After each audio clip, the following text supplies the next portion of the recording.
President. We want Adam Schiff brought to justice. I would love to see him brought to justice. I'll tell you what, I think Adam Schiff is one of the lowest of the low. I would love to see him brought to justice. He is a dishonest, crooked guy. I don't know about the individual charge, if that even happens. But Adam Schiff is a serious lowlife.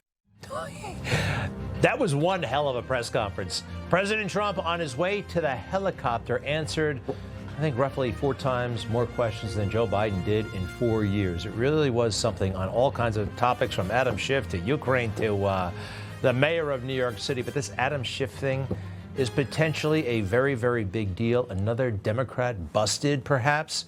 Let's take a look at Adam Schiff's house in Maryland. Okay, that's fine. A lot of members of Congress have to find an abode in the D.C. capital area. But they got to get back to their district, right? And that's where their main house is, right? No. It looks like, according to reports, that Adam Schiff played a game so he would get a big tax break and declared that he was spending all of his time in Maryland when he clearly was not. Now, there's some items circulating around. President Trump put them into all one big ball on Truth Social, and let's go through it. I have always suspected Shifty Adam Schiff was a scam artist, and now I learn that Fannie Mae's Financial Crimes Division have concluded that Adam Schiff has engaged in a possible sustained pattern of possible mortgage fraud. Wow. Next, please. There we go. Adam Schiff said that his primary residence was in Maryland to get a cheaper mortgage and rip off America, when he must live in California because he was a congressman from California. I always knew Adam Schiff was a crook. The fraud began with the refinance of his Maryland property on February 6th of 2009 and continued through multiple transactions until Maryland property was correctly designated as a second home on October 13, 2020. Mortgage fraud is very serious, and crooked Adam Schiff, now a senator, needs to be brought to justice. You know, this sounds actually quite legitimate, unlike all that stuff they brought against Trump. And if they did bring all that stuff against President Trump, they better bring this against Adam Schiff. Let's take a look at his California residence, by the way. It's somewhere in this apartment building, a 650 square foot apartment. Is that a studio apartment where he spends all of his time? Nobody should trust anything this guy says or submits in documents because, well, he lied to each and every one of us. How solid is the evidence that it was the Russians? It's very solid. It's indeed overwhelming. We do know this. The Russians offered help. The campaign accepted help. The Russians gave help, and the president made full use of that help. He was working on a deal that would require doing away with sanctions for him to make money in Russia. That is a real problem. It's a real problem how he continued to lie, and the fake news let him get away with it. Never any pushback. You know who it took? You know who really took him down? President Trump, obviously, right? He's got to defend himself. But of all people, Steve Garvey, the L.A. Dodger. What did he play? First base, right? He was good. He was good. Anyway, he ran for Senate. Too bad, because he was a great candidate. He didn't win, but he kind of did. He had this moment during one of the debates. Check this out. Yeah, he's a danger, and I will stand up to him and Kevin McCarthy and Jim Jordan and any of those MAGA enablers of his in the Congress. The reason why our democracy is in trouble is because folks don't have the courage to stand up when they need to. Okay, thank you very much. Sir, we're going to keep moving. Let me just heap that both my name. All right, real quick, sir. You lied to 300 million people. You can't take that back. Okay. Busted. He had no words. He did. And everybody knows it, but somehow he gets away with it. But in the big picture, no, you don't, because I know somebody who sees everything and is keeping track and works in mysterious ways. Democrats, a lot of what they accuse other people of, they're guilty of themselves. Remember Tish James? This woman stalked President Trump, literally stalked him. Check this out. Who the hell shows up in court like that and just glares at the president when you have a full-time job as Attorney General of the state of New York? Yeah, Tish James, the Attorney General of New York State. Okay, a couple of things kind of are given. when you were the Attorney General of New York State. You live in New York State, right? Wrong. She checked a box that she lived in Virginia, and this is her official house. Another little cheat that people do sometimes, right? A little cheat to get ahead, a little bit of comfort, right? Because they're doing all this public good, right? That's how they rationalize. Also has a rental property in Brooklyn where she lives, rents out some of the apartments. I can't remember if it's a 4 or 5 bedroom situation there, but she's portraying it as something it's not. Now, if I owned that place and I was telling the truth and my paperwork was in order and it was a simple story, I'd go ahead and correct the record, wouldn't you? I mean, this whole thing, watch what she does. Watch what she does when confronted. Hey, you have 4 apartments in your house or 5 because there's a tax advantage and it looks like you're cheating potentially. Check it out.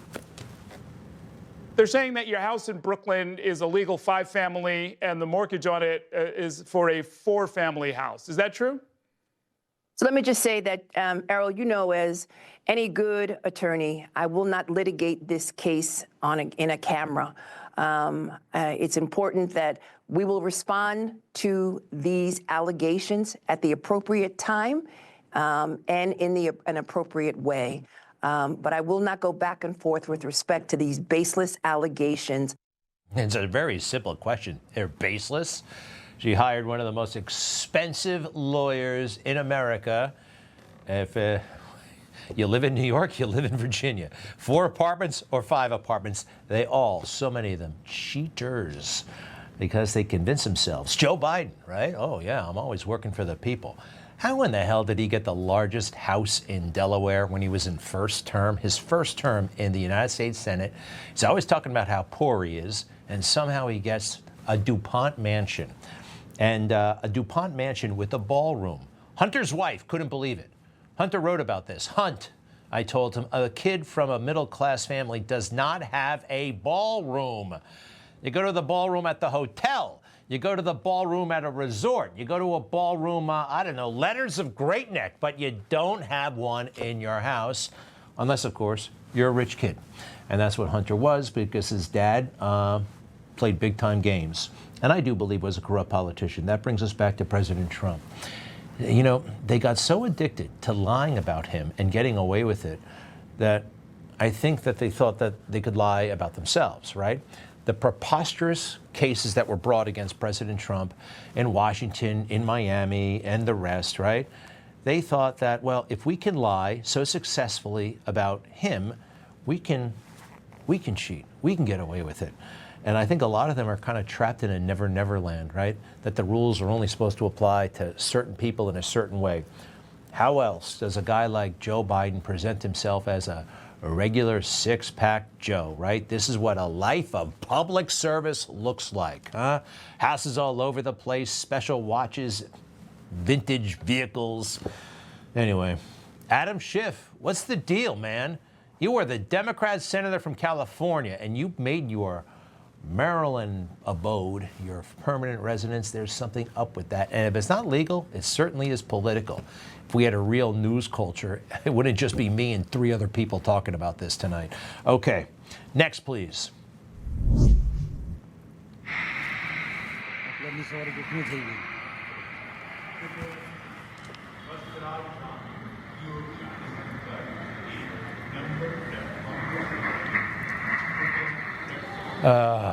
That's tough.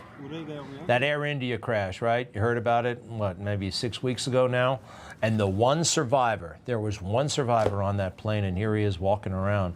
It's funny, he was like, kind of had an attitude about it. Leave me alone. I just survived an airplane crash. I guess you got to give him his space, right?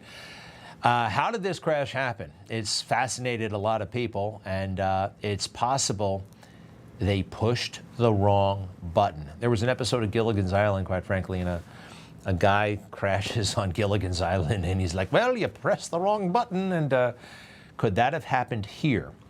Well, there's substantial indication from the initial review that that may have happened. So do we want to see? I guess I'll show you first the cockpit. Here's the cockpit of a 787, right?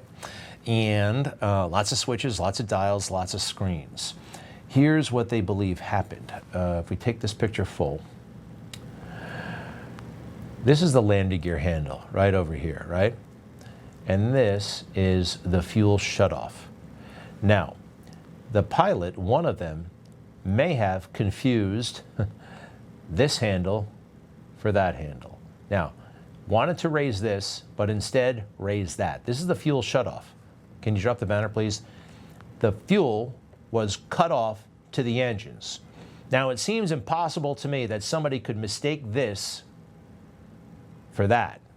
However, if you have a brain event, right? If you have a stroke or something like that, who knows? Maybe it's possible. I'm still kind of surprised. Now, look at what happened when it took off. It takes off and then it peaks and it starts to basically settle. We're seeing. Everything's normal basically at this point. There's no puff of smoke, but the landing gear is not going up, and it should be at this point. Now, right about here, it starts to descend. Again, no puff of smoke. Some of us thought, well, maybe the guy put the flaps up by mistake. The plane could actually fly away if you did that. Here it comes down. Here it comes. Terrible, right? So we have this from the cockpit voice recorder released by Indian authorities. The pilots are having a discussion at right about this moment. Why did you cut off the fuel supply? And the other guy says, I did not. I apologize for those cartoons. I don't think they're, quite frankly, appropriate. But one guy says to the other guy, why did you cut the fuel supply? The other guy says, I didn't. I've talked to some pilots, 787 pilots. They think it could have been a mental, right, a stroke or something like that. There is an outside chance that it was suicide, which has happened before. Airline pilots of perfectly good airplanes have flown into the ground on purpose. German wings, anybody remember this in Europe? From Germany to Spain, the pilot deliberately crashed, they believe, into the side of a mountain, killing everybody on board. 1999, there was an Egypt airplane that went down in the Atlantic, and it's believed that the pilot, because he was in trouble with his boss, purposely forced the plane, just pushed it over while the other co-pilot was in the bathroom, and crashed into the ocean. Now, we don't know about Malaysia Airlines, Flight 370. For a while, suicide was and is a possibility, but we still don't know. It's interesting, though. You got to watch what you're doing at all times. What a mistake. So, to take a look one more time, here's the landing gear handle. Oops. Right about, where the heck is that thing? Here it is. That was never engaged, and it should have been engaged. The fuel shutoff. How you cut the fuel to the engines is right here. And to make these switches actually work, you have to pull it out a little bit and move it, right? There's a, I don't know, some sort of like a head on top of it. You have to pull it out and move it. So how could that have happened? And they know also from cockpit data recorders that it was shut off and then it was put back on, like they were trying to relight the engines. Very sad. And we'll know, hopefully, what really happened and try to prevent something like that from happening again. Information. Truth. Is freedom. Is Newsmax. It's real news for real people.